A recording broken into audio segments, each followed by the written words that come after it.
Hello.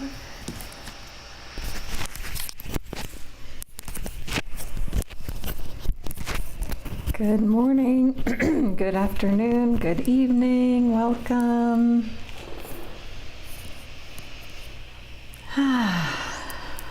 Hello, Alicia, welcome.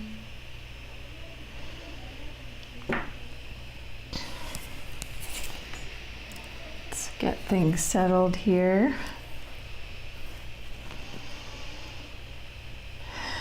Glad to be here with you all today. We are going to be talking about why does your nervous system reject expansion? What a compelling question.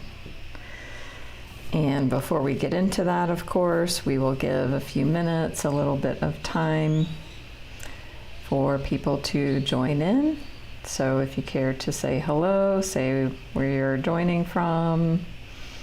If you're new here, you're welcome to get your voice into the room and introduce yourself. Welcome, Wendy.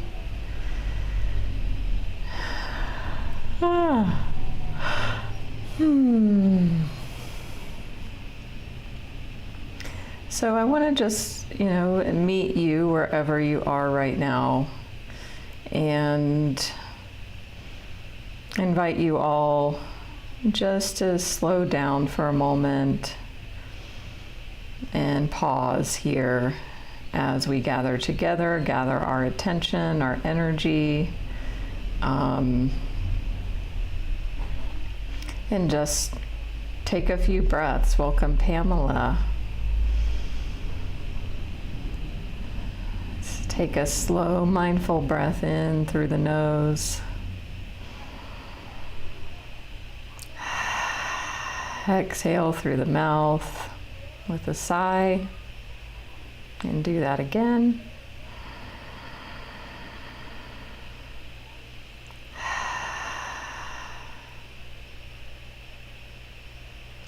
And just notice what 1 or 2 mindful breaths can do to your nervous system,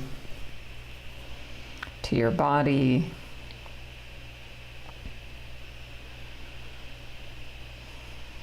And I just want to acknowledge you all for all of the effort that it took for you to arrive here right now.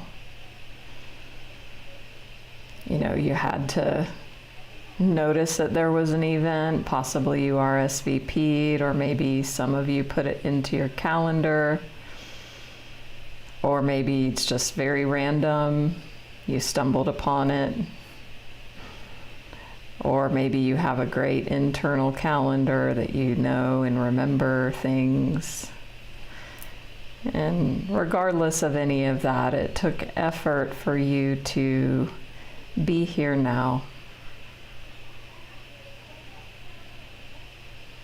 And so I honor that. I honor your time, your attention, your presence, your energy. And my goal is to make this a valuable space to honor you, and that you leave with clarity and insights that will help you navigate your life. And if you are new, I am a spiritual life coach and Reiki master teacher. I've been a teacher here on Insight Timer over 5 years now. Welcome, Eliana. Glad to have you. Thanks for saying hello. And in my coaching practice, I often work with this distinction of, doing experiments and changing something 2% more or 5% more. And so whatever takeaways that you get from our session today, I invite you to use that principle of, okay, Maybe I can be 2% more X, 5% more Y, or maybe it might be less. 2 or 5% less of something that you're looking to release.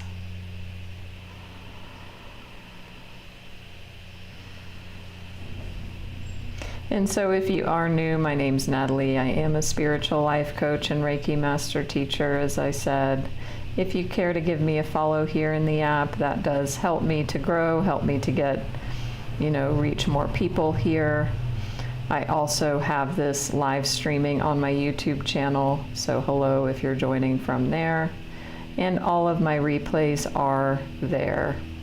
So if you want, the information for that, everything is under Natalie Speakman, so it's fairly simple, straightforward. Also my Facebook and Instagram, follow me there. And here you can check out my profile, which has all the links if you click on the link, if you'd care to learn more and connect deeper. As well as my website is there. So we will be having one more live stream on Sunday, and I will go ahead and share that here in the screen so you can RSVP if you would like. Hello, welcome, Sandy. So we will be doing our powerful weekly spirit messages, Reiki, ancestral clearing as well at 10:20 a.m. Eastern. And then, as those of you that know me already know, I will be traveling on Monday to South America for a few weeks. I do have some live streams scheduled, and I will be taking not a total vacation because I love what I do and it's not work to me. And I will be having a lighter schedule, and that includes the live streams for mid-June. So my next scheduled live stream is on the 20th after Sunday, and I might throw one in if I feel to.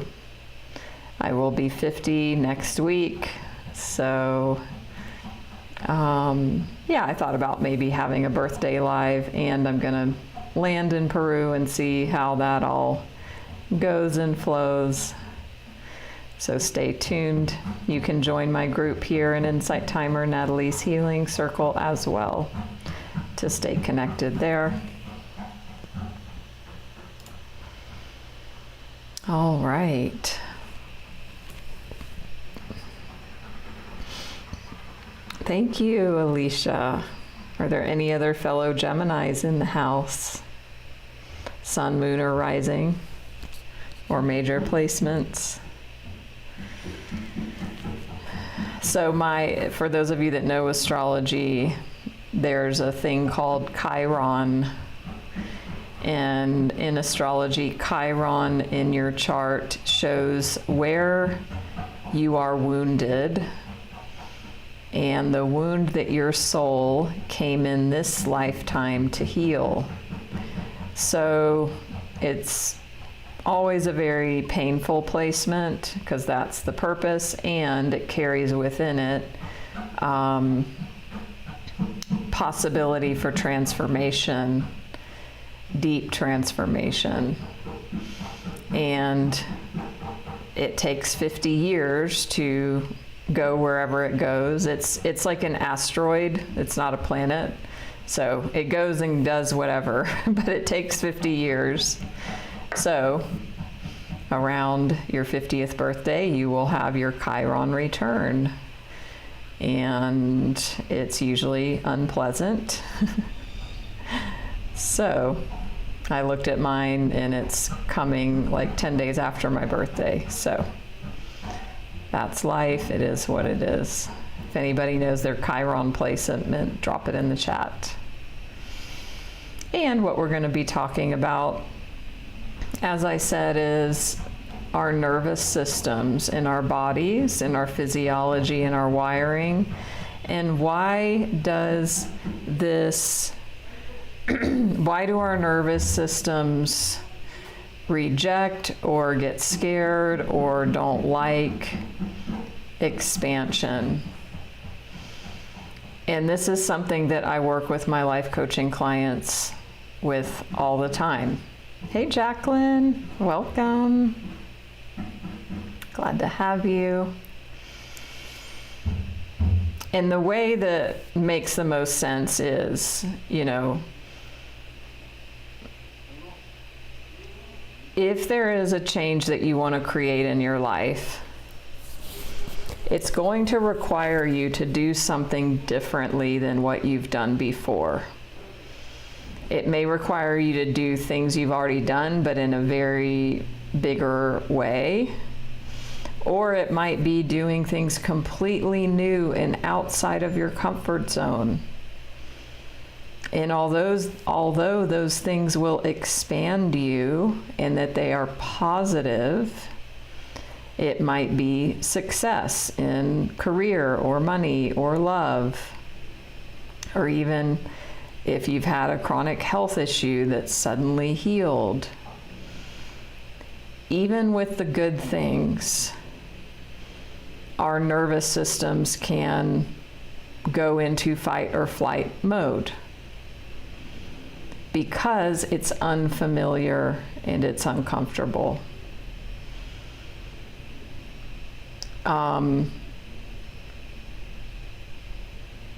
How many of you have been on retreats or workshops and you go into, you know, you go away, you go into this new environment and space and maybe around people that are very uplifting and everyone's excited and inspired, and you feel all of that, and you're in a group or you're in a community where you're all doing that together. That hits us in a very deep way because humans are meant to be together in community and support each other. And yet, when you go home and you're alone, and then it's time to, you know, wake up, back to your routine, back to your schedule, it can be so easy just to default back into your old ways of being, thinking, your old habits. And we do this because it's familiar, it's comfortable, even though it might not be giving us the results that we want. How many of you can relate to that happening? I know I'm thinking about, like, I've been to 3 Joe Dispenza retreats and workshops. And I've also done a life transformational training that was similar to Life Spring. If anybody that's older may have heard of Life Spring. It's also similar to, oh my God, Landmark Forum. So these deep transformational, you know, spaces. Or even if you've done plant medicine, that can be another example of this. You go away, you do, you know, this very intensive and extreme, maybe plant medicine journey, or go to Peru and, you know, do journeys every day for a week, like whatever.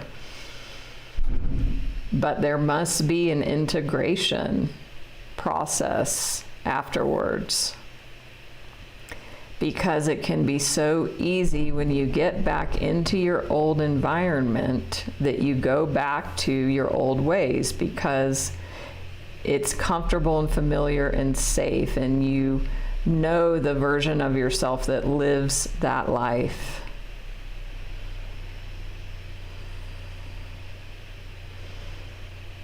And for for you to be able to expand, like this is what we mean when we talk about the comfort zone.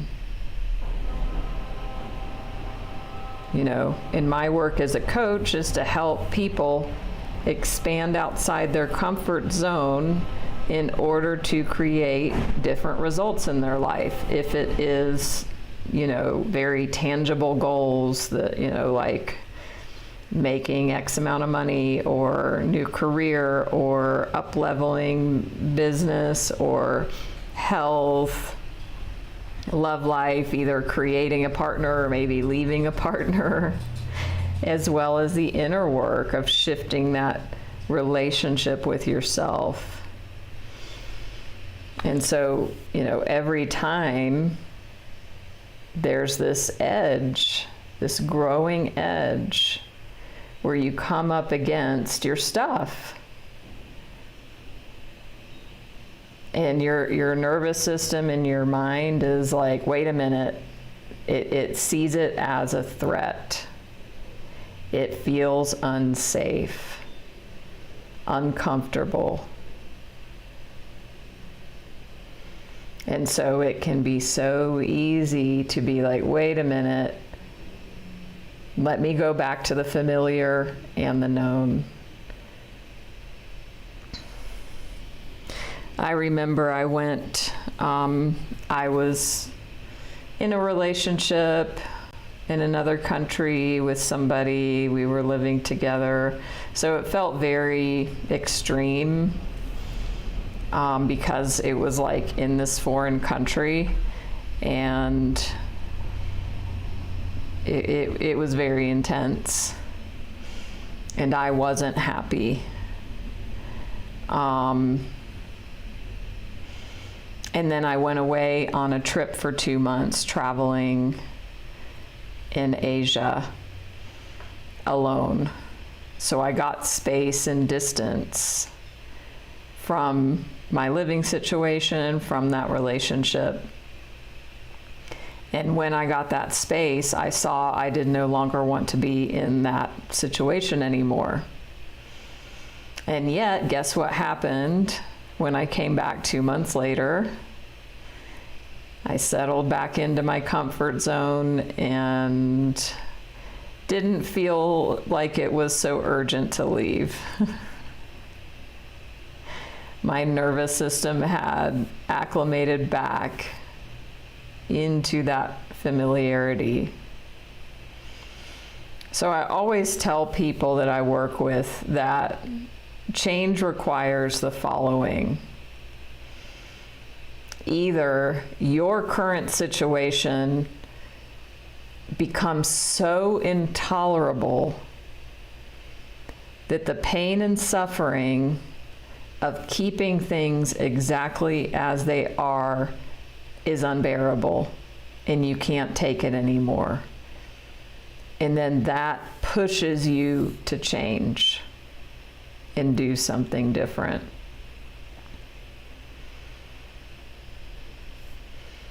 The other way it can work is if you have a goal, if you have something that you have a desire and a belief and it gets you excited and you're looking forward and you're like, I want to do this. It's really important.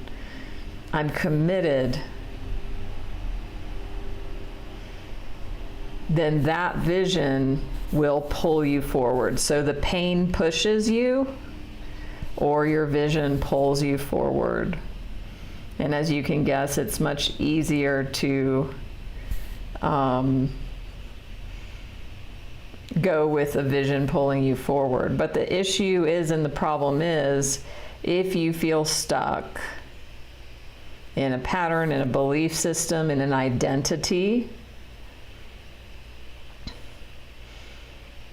that this is where that expansion feels life-threatening.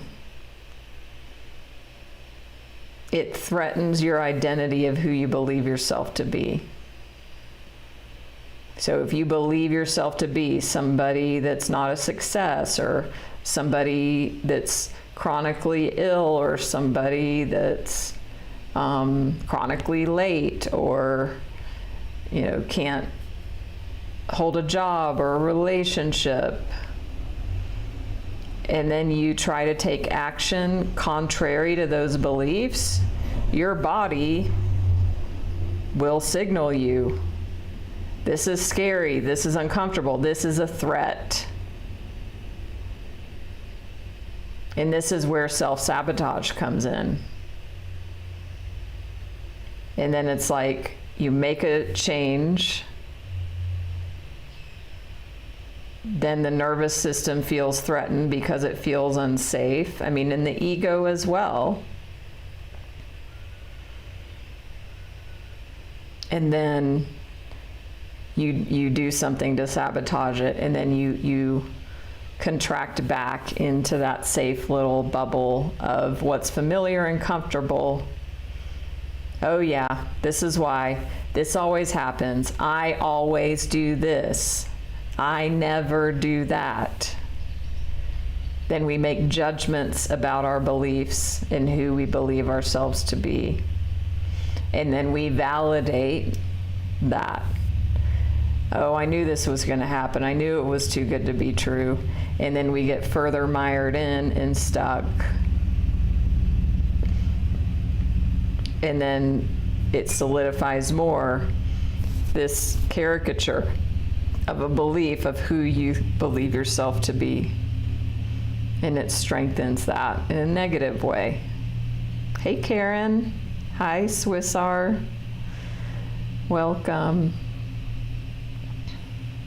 So give a heart, give an emoji, give a word in the chat if this is landing for you and if you can see yourself in this pattern.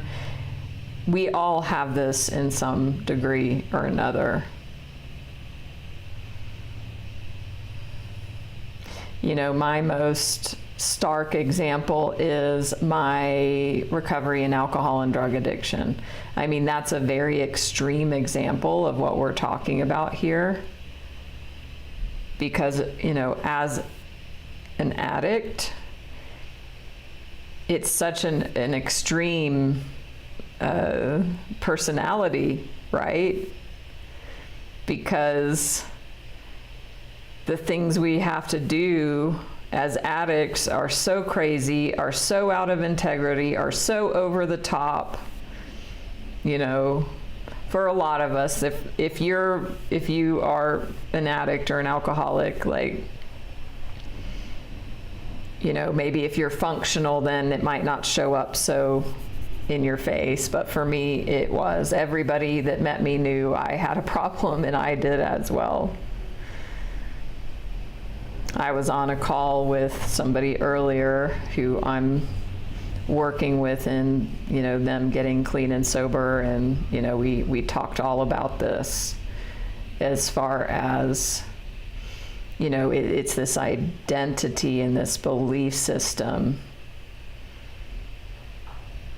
And especially if you're in active addiction, you just lose faith and hope and trust in yourself. And we do this even if you're not an addict. Most of us do this in ways where we act out of integrity, act out of alignment with our values and our morals. We break our word to ourselves. We betray ourselves. We abandon ourselves. Even good change feels scary. Exactly. Because it's unknown. So for me, when I got clean and sober over 27 years ago, I mean, it was a shit show.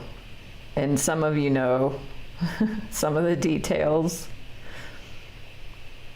But it was so extreme, and I was so broken and desperate, and I mean, I'd hit a bottom. That's what a bottom is. That, I had to be willing to go way outside my comfort zone. So this is where, we can bring it into anybody being able to identify, with making changes. You see it with people with weight loss. If somebody needs to lose a large amount of weight, Like that requires extreme measures usually. But it's like when you give up something or when you try and make a change, even if it is good, like quitting an addiction, your nervous system will feel threatened and unsafe. It's uncomfortable, it's familiar, it's unknown. And that's why it's so good to have community or support or a coach. As I said, this is the type of things I support people with in coaching. We all have things that we, like promises we make to ourselves, and we don't tell anybody. It's just like things in our head. Like, I'm going to start going back to the gym on Monday, or I'm going to, quit smoking on the 1st. Or it might even be, I'm going to stop eating red meat. Like, it doesn't have to be like this huge thing.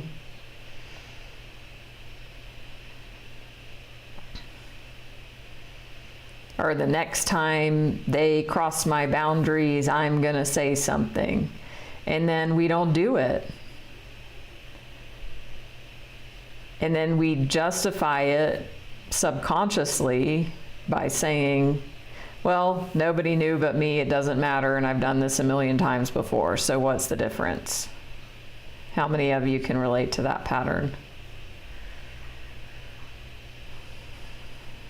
But the thing is, that wears down your identity and your integrity and your self-belief over time. So then you don't trust your word to yourself, and our word is all we have.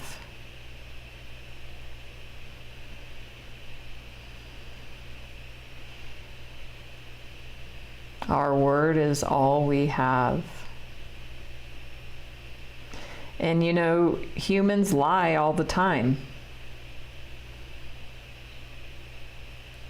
There was a study done, they interviewed people, whatever, they found out people lie like all day, every day.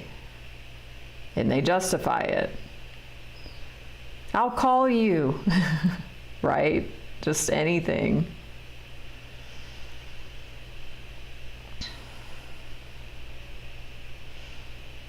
So then your word is weak and it doesn't stand, and then it becomes so easy to just let yourself down. And it could be a big lie, like politicians making big lies, or small. I'm working with a client right now.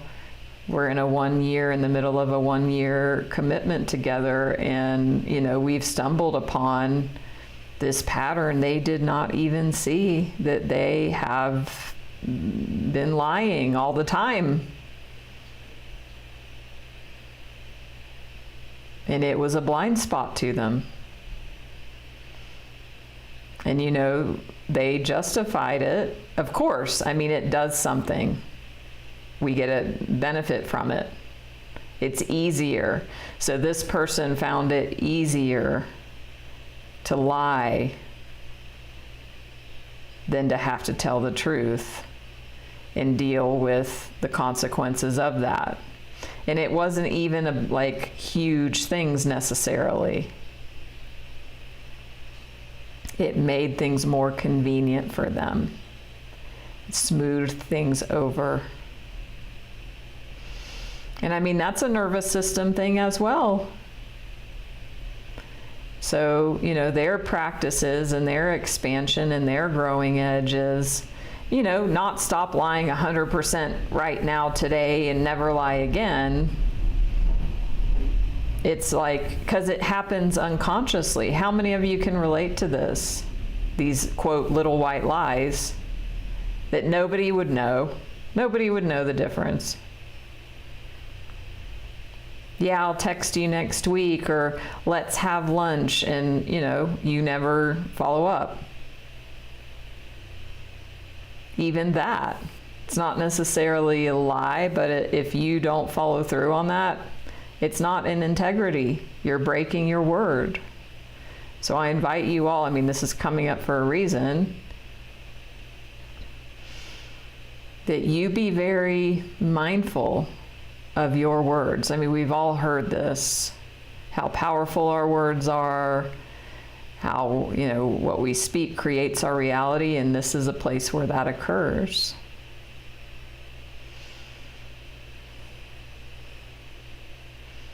So this client I'm working with, we have been practicing this, and they did not lie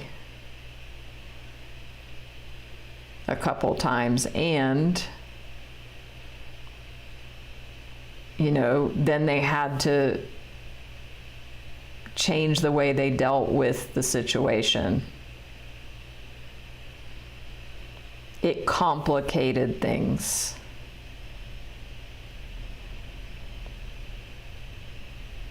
And this person has used that as a coping mechanism and as, you know, an easier way out for decades. So it's going to take time.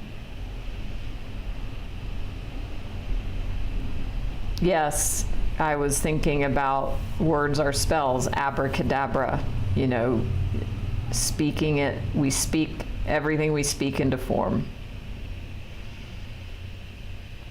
And Wendy, yes, the people pleasing, enabling, going along.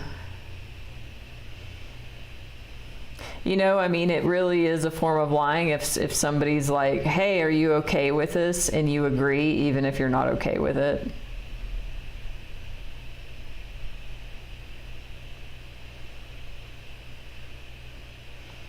And if we bring it back to our body, it's like, okay, this keeps our nervous system safe.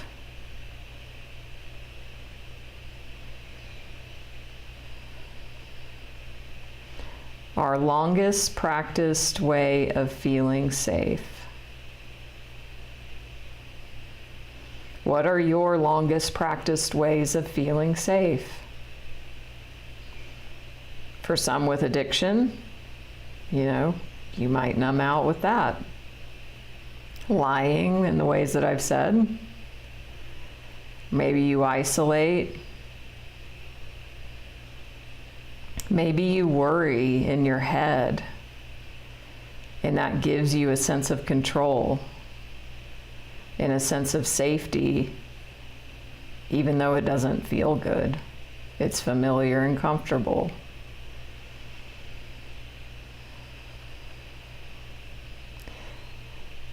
So, you know, you hear about fear of failure so often.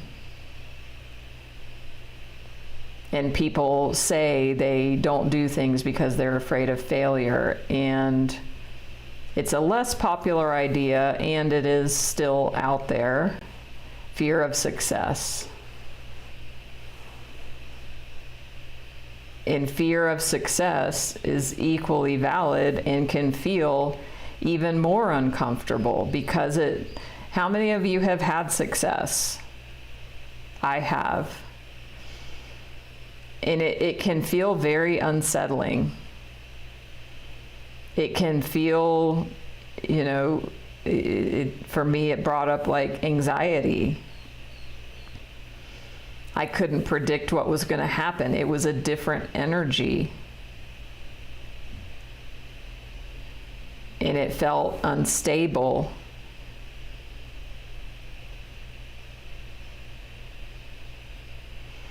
And then, you know, then it's like, oh, is the other shoe going to drop?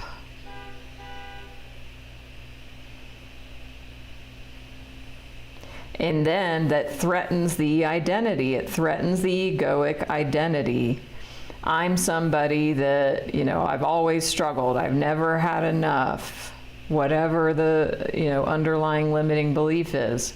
And then if success happens, well, what happens to those beliefs? What happens to that structure the ego stood on for so long? It has nothing to stand on, so it feels threatened, and then that lack of safety comes in.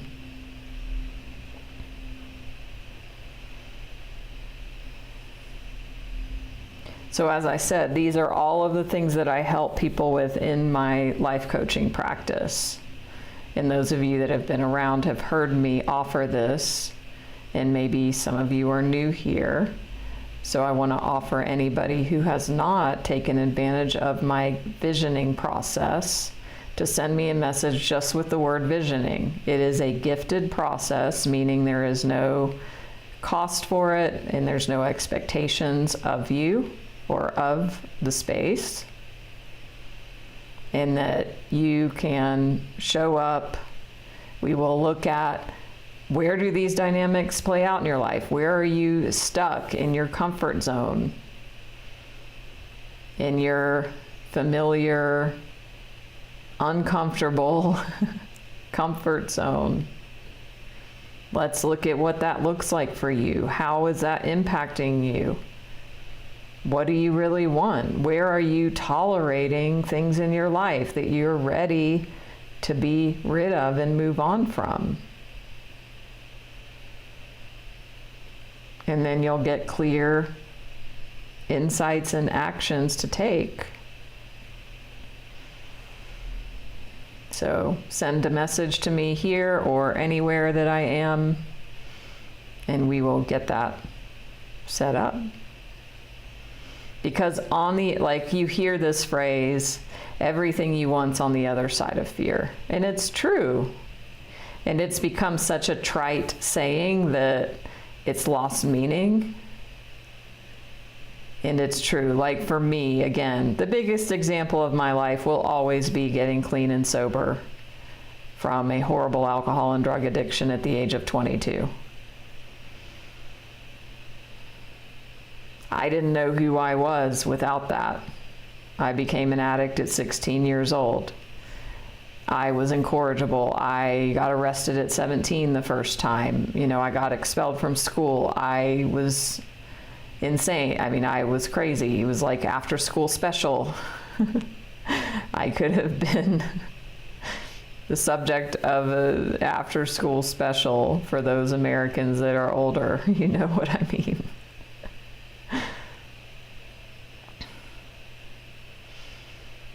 So when I was finally beaten down enough, again, as I said, when the pain of staying the same was greater than the pain of change, I changed. Because it takes pain and, it's uncomfortable and it's scary to change. But change happens either, as I said, when your vision pulls you forward of what you're going to create, or if you staying exactly where you are is more painful than taking the action to change, you will change. But for a lot of people, and that's fine, everybody is where you are, but if you're in a place where, oh my God, to change, it's going to take, I'm going to have to do all these things and yes, I'm in pain where I am, but if I look at actually changing, that feels too difficult and too hard and too uncomfortable, well, you're not there yet. That means for you, the pain of change is more, then you're not going to change. So this is a very important and subtle distinction. And it takes what it takes.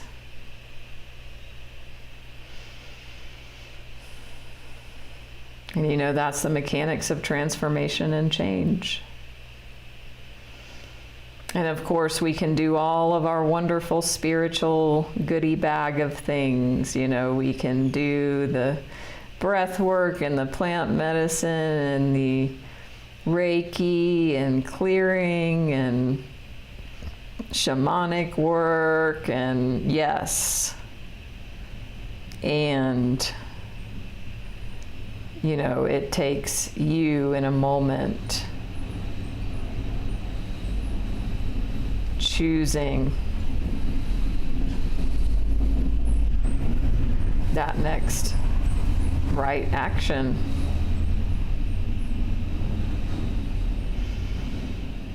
And there's another quote I love. The magic you're looking for is in the pain you're avoiding. Something like that. The magic you're waiting for is in the pain you're avoiding. So that place that you do feel stuck or resistant, the thing you're avoiding, maybe you've been settling in your job or your relationship, whatever it may be, maybe in your diet and lifestyle, or maybe your own addictions. And you know, you're okay, but it's not great. You're settling, you're tolerating. The magic you're seeking is in that pain that you're avoiding. Hey April, hi JR, welcome.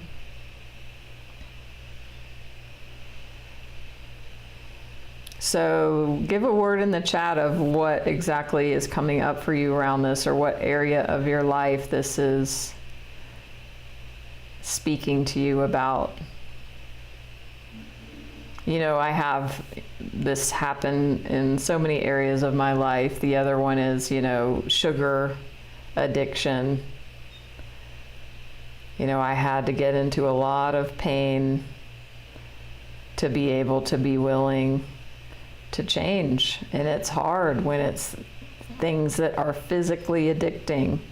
And, you know, now we are physically addicted to our phones and our screens.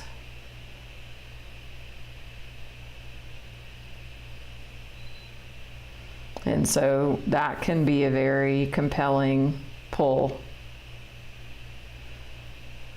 Sandy, leaving your birth family issues behind. I think we are all working to do that. Hi, Chastity. Wow, that sounds really tough. I'm sorry that you're going through the facing eviction.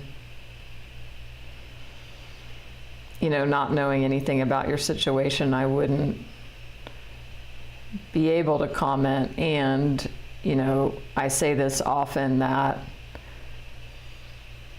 our results in our life that we have right now are because of all of our thoughts, our emotions, our actions, our habits, our behaviors. And so, you know, if you like your results, if you like certain things in your life, great. Keep doing what you're doing. If there's things that aren't working, you get to look at that in yourself. What inside of me has created this?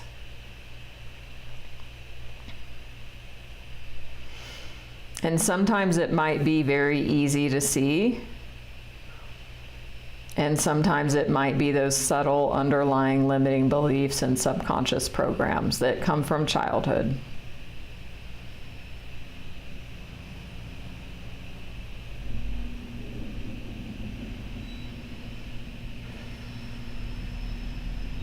So let's take a breath together here.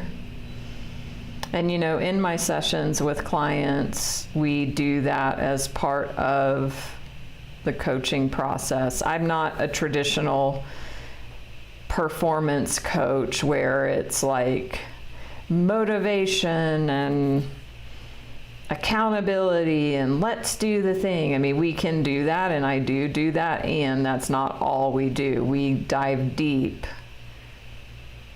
You know, we work in these subtle layers in ourselves and in our thoughts and in our beliefs and in our attitudes and emotions in the body. So often I will have people slow down and breathe to reorient back into the body. That heals the nervous system and trains the nervous system that you're safe.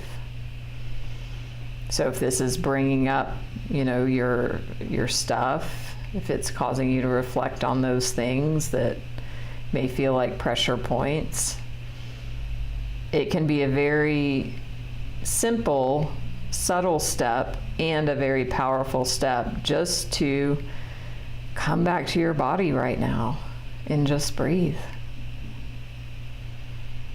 And allow and welcome everything that's here right now. It's okay. However you're feeling, whatever is coming up for you, you know, I always teach about ending self-gaslighting in the moment, being on your own team, not shaming yourself into change. That never works.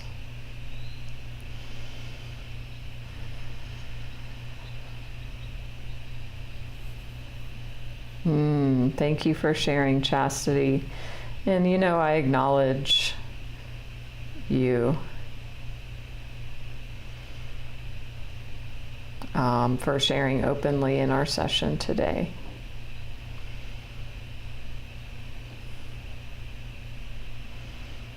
And yeah, everything is connected. It's all about our relationship with everything, with home, with money. You know, how do you care for your finances? I'm working with another client for a year. We're also in the middle of our coaching. And really slowing down and looking at their finances. They have not wanted to look because they didn't want to see. And that pattern is not just showing up there, it's showing up in their calendar, in their relationship with time, in their relationship with appointments, in their relationship with family, and making plans. So it's very interesting when you get into deep coaching and work, the patterns that you see again that are blind spots that have been running in the background. And the baby step that I'm taking with this person is for them every day just to open their like money tracking app and just look for 1 minute. Like that's where we started. Just starting to look. And that baby step has rippled outward and created bigger looking and bigger steps. So, yeah, it's all related. So again, if anybody feels this is hitting for them, please reach out and text me in anywhere that I am visioning. And we can set up your gifted visioning process where we will look at what it is specifically for you that you feel stuck in, where you're settling, what you're tolerating. And then what steps you can take to start shifting. Our soul only wants to feel like it's making progress. On a deep soul level, the worst thing our soul feels is stuck. Even if the progress might look small, that's all that our soul wants. Just to feel that progress is being made. It's quantum. So send a message, we'll set that up and start shifting you into creating what's important to you, leaving behind the old patterns,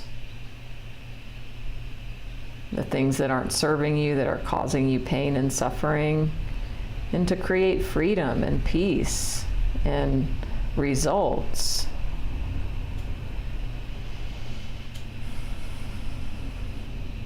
Don't forget to follow me here on Insight Timer if you haven't already. You can join my group, Natalie's Healing Circle. We can keep in touch in between sessions. You can also donate if this was helpful. That helps me to continue this work. And as I said earlier, this is double live streamed on my YouTube channel, so you can catch all my replays there. You can reach out if you want the links to anything. Also my Facebook and Instagram. Thank you, Chastity, for the donation. Thank you so much. As I said, I will be joining you on Sunday for our card reading, spirit messages, Reiki and ancestral clearing, and then I'll be off to South America, where you will be joining me from there.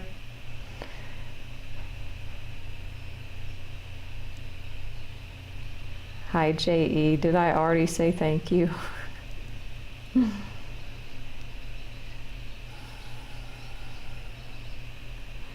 All right.